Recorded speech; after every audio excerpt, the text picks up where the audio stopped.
Përshëndetje shenja peshores, kjo është panorama e interpretimit javor.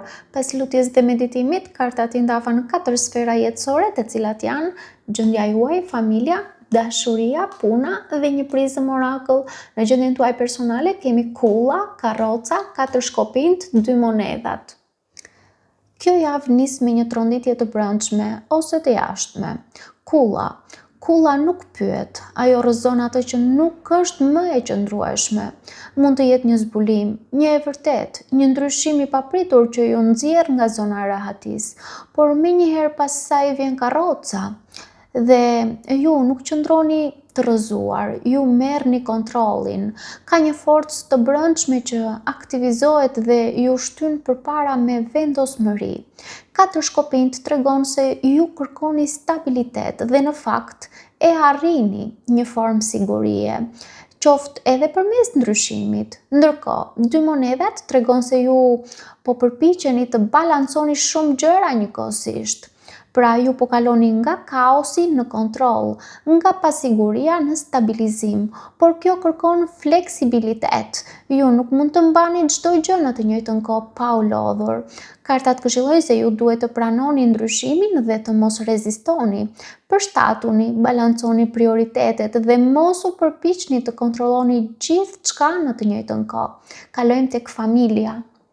Në familje kemi djalli, 5 shpatat, të dashuruarit, 2 kupat. Kjo duket një sferë shumë intensive. Djalli tregon lidhje toksike, varësi emocionale, ose modele që ju mbajnë të lidhur në mënyrë jo të shëndetshme. Mund të jetë frikë, mund të jetë zemërim, mund të jetë një marrëdhënie familjare ku ka kontroll, manipulim apo ndjenja faji. 5 shpatat nënkupton konflikt, fjalë që lëndojnë, situata ku dikush fiton por të gjithë dalin të humbur emocionalisht. Por të dashuruarit dhe 2 kupat tregojnë se pavarësisht kësaj ekziston një lidhje e fortë, një dashuri reale ose një mundësi për pajtim. Pra duket se ju jeni në një marrëdhënie familjare ku dashuria ekziston, por është e përzier me dinamika të vështira. Ka lidhje, por edhe plag. Kartat këshillojnë se ju duhet të dalloni dashurinë nga varësia. Mos pranoni sjellje që ju lëndojnë vetëm sepse ka ndjenja. Vendosni kufi të shëndetshëm, vetëm kështu marrëdhënia mund të shërohet. Kalojmë në dashuri. Në dashuri kemi 10 shkopinjt, as i shpatave, 3 shpatat, 9 shpatat. Kjo duket si një sferë pak më e rënduar për ju gjatë kësaj jave. 10 shkopinjt tregon lodhje emocionale. Ju mund të ndjeni të mbi ngarkuar nga një situatë dashurie, sikur po mbani gjithçka mbi supe.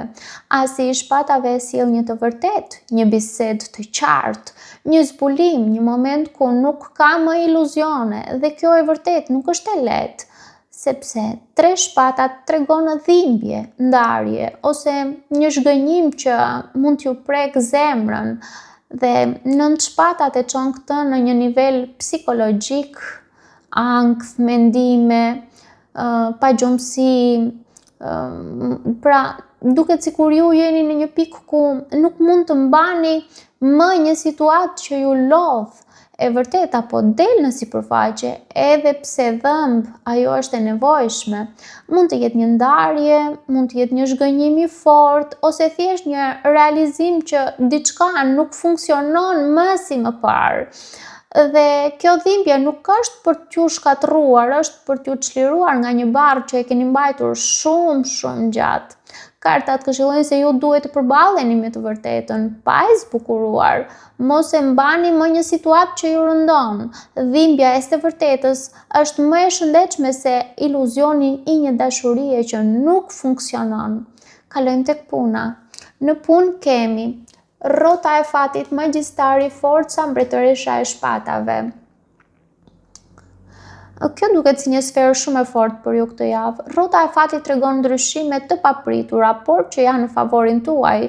Fati po lëviz dhe ju jeni në një pikë kthese. Magjistari ju jep fuqinë për të krijuar. Ju keni kontroll mbi drejtimin që merr situata. Forca tregon se ju do të përballni çdo sfidë me durim dhe qetësi. Mbretëresha e shpatave ju kërkon të jeni të qartë, racional dhe të vendosur, të mos lini emocionet t'ju turbullojnë gjykimin tuaj. Pra duket se në punë ju jeni në një moment ku mund të ndryshoni lojën, sepse ju keni inteligjencën, aftësinë dhe forcën për të marrë vendime të rëndësishme. Kartat këshillojnë se ju duhet të besoni në aftësitë tuaja dhe të veproni me qartësi. Mos u ndikoni nga drama emocionale, pra fokusoni tek qëllimi juaj, bëheni prioritet. Kalojmë në prizën Oracle ku kemi sukses.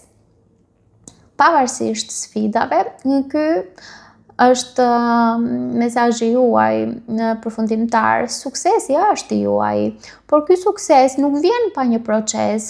Duhet të përballeni me të vërteta, duhet të lini pas atë që ju rëndon, duhet të vendosni kufi të fortë. Pra, ju jeni në një rrugë ku edhe pse ka dhimbje dhe tension, po shkoni drejt një rezultati shumë pozitiv.